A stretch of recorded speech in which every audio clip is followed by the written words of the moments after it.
Alright y'all, so today in this video I want to talk about a cancelled and lost version of The War of the Rings that we could have gotten in place of the iconic Peter Jackson film trilogy in the early 2000s that would have been wildly different in concept and story, even casting so to speak. And honestly, we probably would have been way off for the worse if this version of War of the Rings gotten made.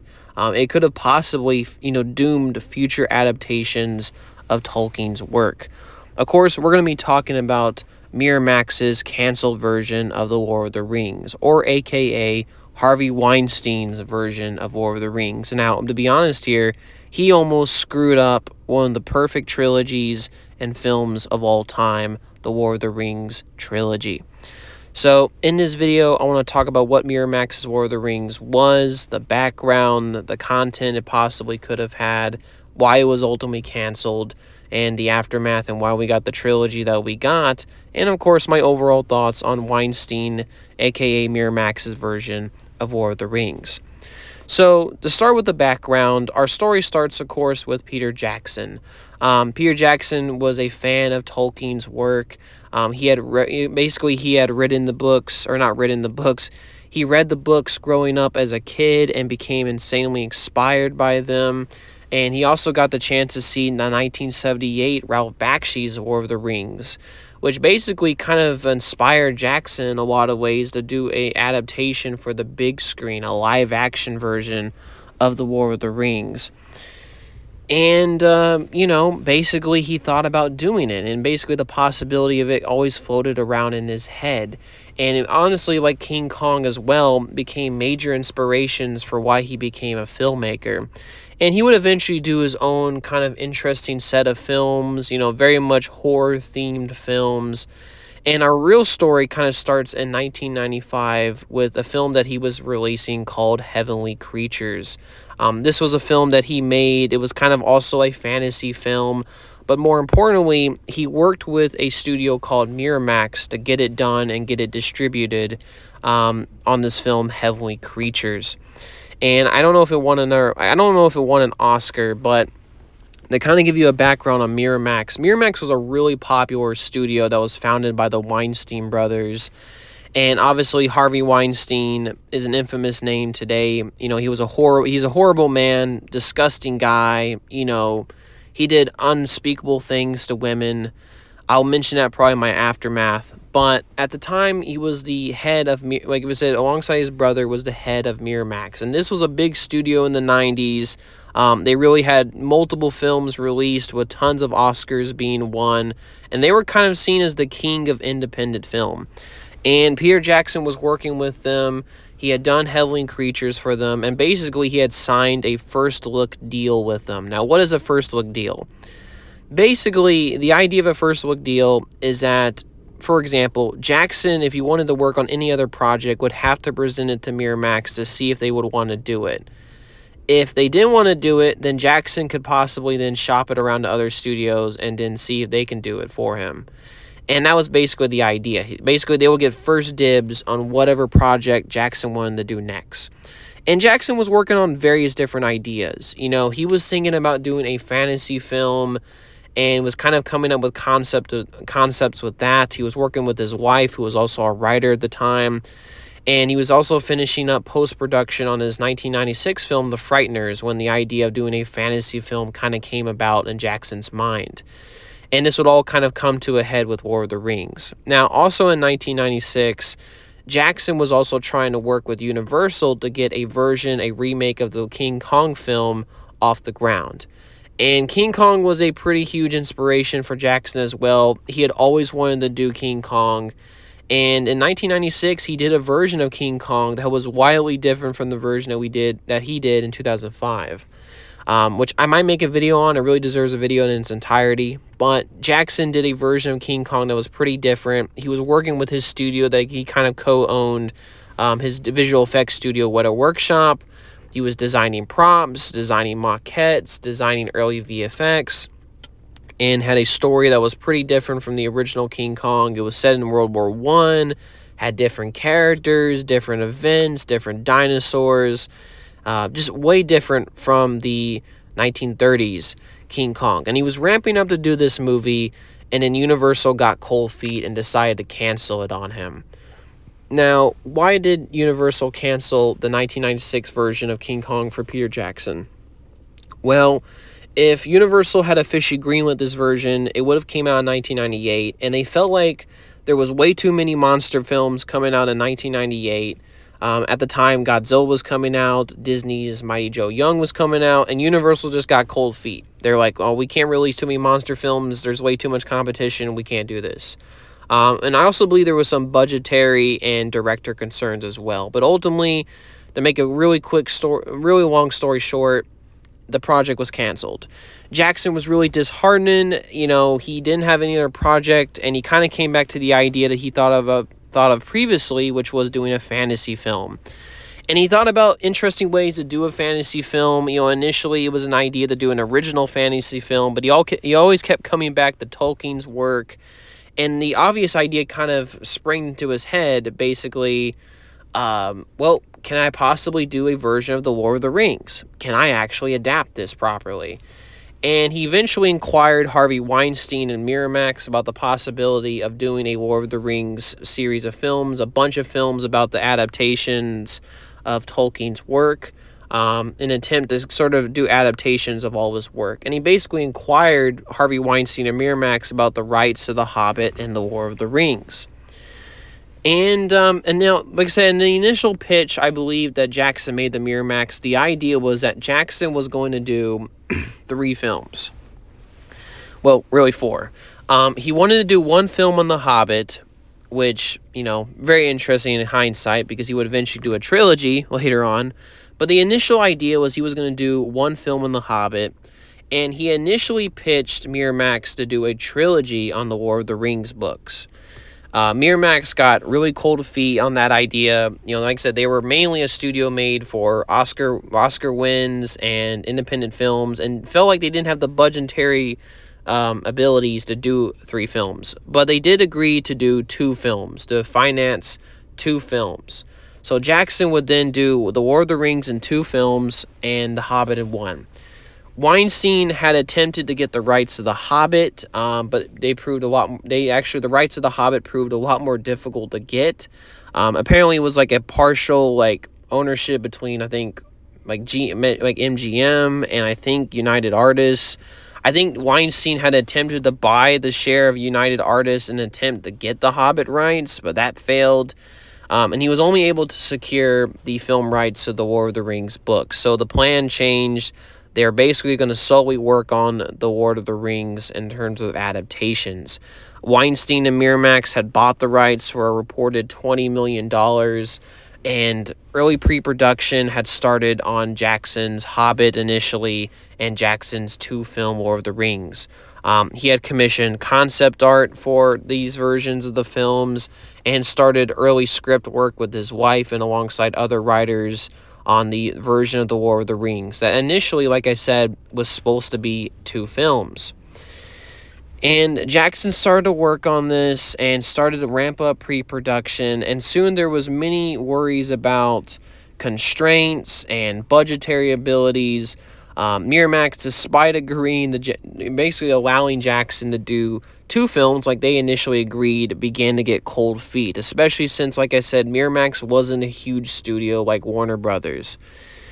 And basically, they started to get cold feet. Miramax, Weinstein and company started to give suggestions to Jackson, and this really became a sort of battle of back and forth ideas.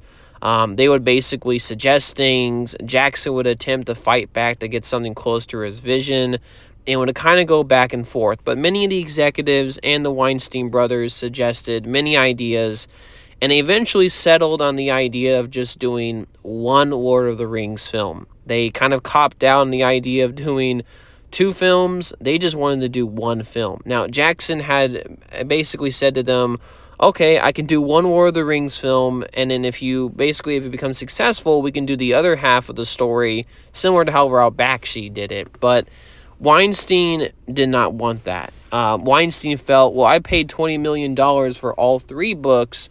We're going to do all 3 books in 1 film of The Lord of the Rings, and that's how we're going to do it. Now, Jackson said, all right, but the runtime might have to be closer to maybe 4 hours.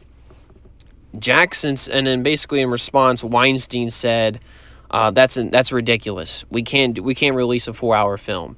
It has to be 2 hours max. So like I said, really crazy stuff. Wienstein really wanted Jackson to do a version of The War of the Rings that was 3 books all into one movie, and it had to be 2 hours long. I mean, the sheer insanity of that statement speaks volumes in itself, right? I mean, that's an insane thing, right? But that's what Miramax and Wienstein wanted. They also made many of their suggestions to make this possible and realistic. For example, Wienstein suggested to Jackson to give the film a little bit more edge, because apparently War of the Rings wasn't edgy enough. That basically suggested they can kill off one of the 4 hobbits in the story. So yeah, he wanted to kill off one of the hobbits. Really crazy stuff. Also, plenty of other story suggestions and script changes were suggested. For example, they wanted to cut out Saruman out of the movie entirely, possibly Isengard as well in that whole storyline. They also suggested combining the realms of Gondor and Rohan into one kingdom. And that, of course, includes the kings and all the soldiers involved. So making it way different in terms of scale. And they also wanted to change Aragorn's love interest from Éowyn from being an elf to basically being Boromir's sister. So why? I don't really know. That's just a really strange suggestion. They also wanted to cut out the Battle of Helm's Deep entirely. So one of the most famous battles of all time in film history, they wanted to cut that out entirely from the film. They also wanted to cut out many of the sections in the village of Bree and the parts of the story in the War of the Rings, so that also would have been entirely cut out. They also wanted to cut out the Balrog and the scenes with Gandalf and him, so that awesome scene, "You shall not pass," yep, that would have not been in this version of the War of the Rings. They also wanted to heavily condense the final battle of the film and basically, possibly get rid of the diversionary battle that Aragorn was attempting to do at the Black Gate on the gates of Mordor. So that battle also most likely would have been cut, and the final battle would have been drastically cut down. And there also would have been, like I said, other story suggestions, but those are all the major ones that I found out about. But that was basically what Miramax and Wienstein wanted for their War of the Rings film, to try to scale it down to attempt to adapt all 3 books into one 2-hour film. Now, Jackson, and this is really part of the story where this version of the film got canceled, and I'm going to kind of get into why it got canceled and then also why we got the trilogy that we got. Well, Jackson became understandably extremely frustrated by this. I mean, by this point, he had already started script work on 2 films in terms of an adaptation of War of the Rings. What a workshop was starting to design, sets, costumes, props, equipment. I believe they even kind of shot some early versions and early scenes as sort of concepts for what they wanted to do. They were pretty heavy in pre-production, and they were quite upset at this, basically all these ridiculous suggestions the studio was trying to make. And it became very clear, right? Miramax could not handle the budget and the size of the War of the Rings. Now, Jackson initially tried to play ball. He tried to make these, work these suggestions into the script and satisfy the Weinsteins. But ultimately, he got really frustrated with it and felt like it was impossible, which rightfully so. You cannot do this. He felt like it was impossible to do this version of the War of the Rings. And basically felt like at this point, his version of the film, his attempt, was canceled, just like his earlier attempt at King Kong. So the project at Miramax was kind of effectively dead at this point. It was almost canceled. In a last-ditch effort to save the project, Jackson's agent reached out to Wienstein in an attempt to basically shop the War of the Rings to different studios to see if other studios are interested in funding this type of film. And like I said, this was still the 2-film version of the adaptation. It wasn't the 3 films.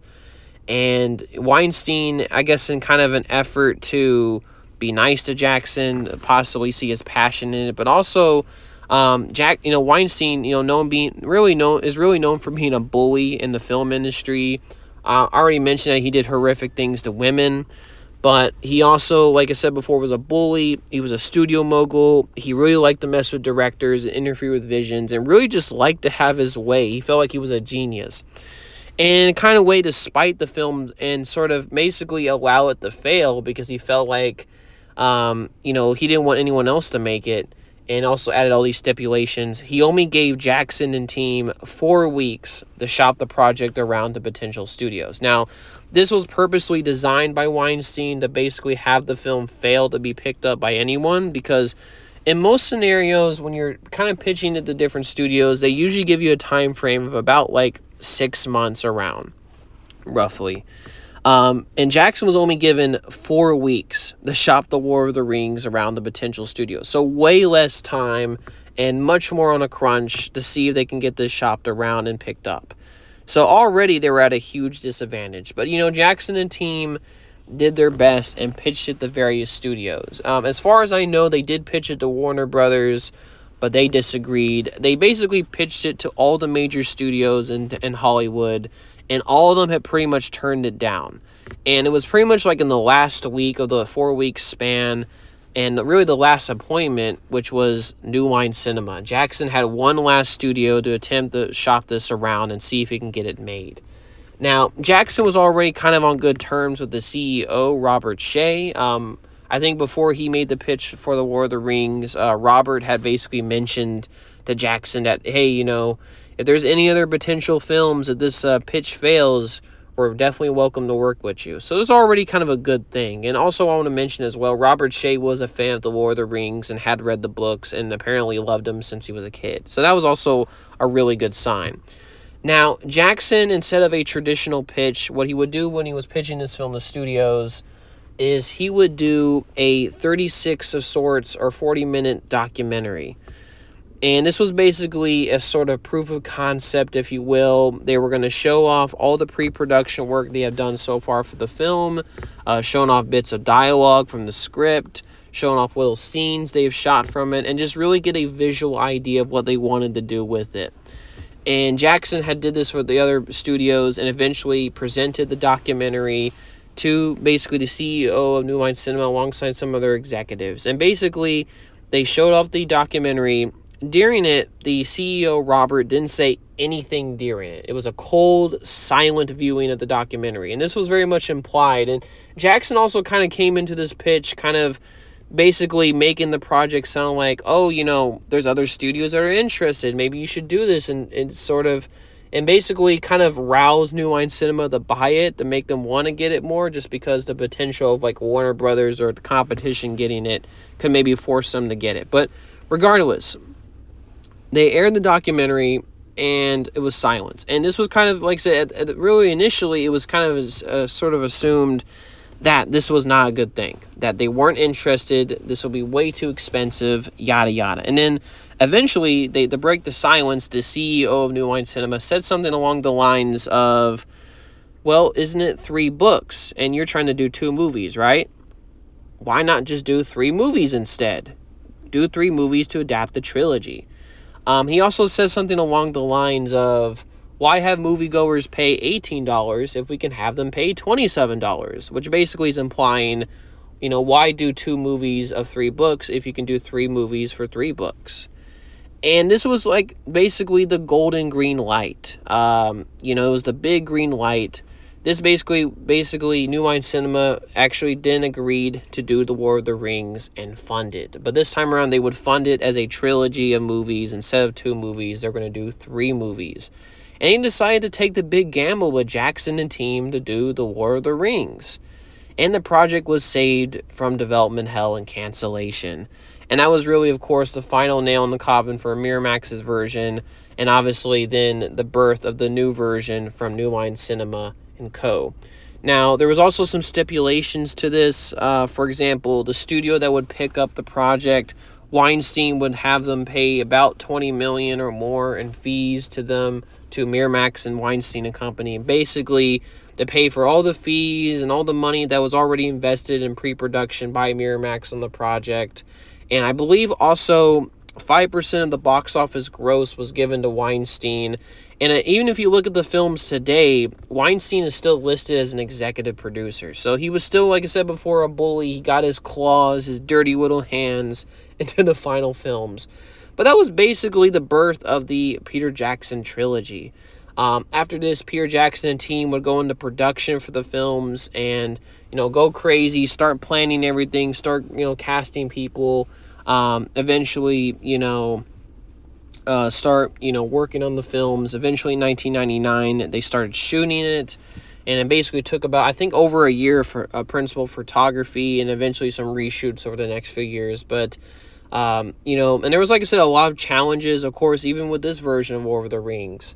When they were shooting the film, there was a lot of people that were very skeptical. The media saw the War of the Rings films as a huge, unnecessary gamble for New Line. They kind of viewed Jackson as an inexperienced director, the books as kind of unfilmable, and, being seen as New Line as being very reckless with their spending, and a possibility that, these films, since they were huge gambles, basically, if these films didn't do well, it could really sink New Line Cinema and possibly destroy the studio. In an effort to kind of sway public opinion, and also Jackson needed more funding for these films to get them done, they decided to, at one of the most premier film festivals on the planet, Cannes Film Festival in 2001, they kind of showed off a little bit of footage, about a 30-minute preview of all the footage they had shot for the first movie up to that point, or basically some of the footage. And they showed it off to a bunch of select critics and audience members, and they loved it. They got a standing ovation. People loved it. There was a really cool Lord of the Rings, New Line Cinema sponsored after party, and it really swayed the public opinion on these films and got people really excited for them. And of course, eventually the films came out. I mean, they broke box office records. They were critically beloved. They won tons of Oscars. And they're one of the most beloved film trilogies of all time. And of course, I'm not getting into the full story of the production of those films. I'm just really covering a canceled version of it. But yeah, that's how we got, of course, the final product, the Peter Jackson New Line Cinema War of the Rings trilogy. And yeah, that's kind of the overall story. Now I'm going to get into my overall thoughts on the original canceled and lost Miramax Harvey Weinstein version. Now, before obviously we get into that real quick, I did want to mention this as well. Obviously, as I mentioned, the Jackson trilogy came out, became a huge success, really introduced the War of the Rings to a whole new generation of people. Tolkien's work was introduced to a whole, including myself, like my first viewing of this world came from the movies. And it had a huge impact on me and got me into the world. And, like I said, it also, started a whole genre of fantasy films. Obviously, then they would eventually make the Hobbit films, for better, for worse. And, they did what I did. Miramax would continue along as a studio, but eventually Weinstein left it. It got sold to Disney, and then Disney dropped it, and then Weinstein formed his own production company.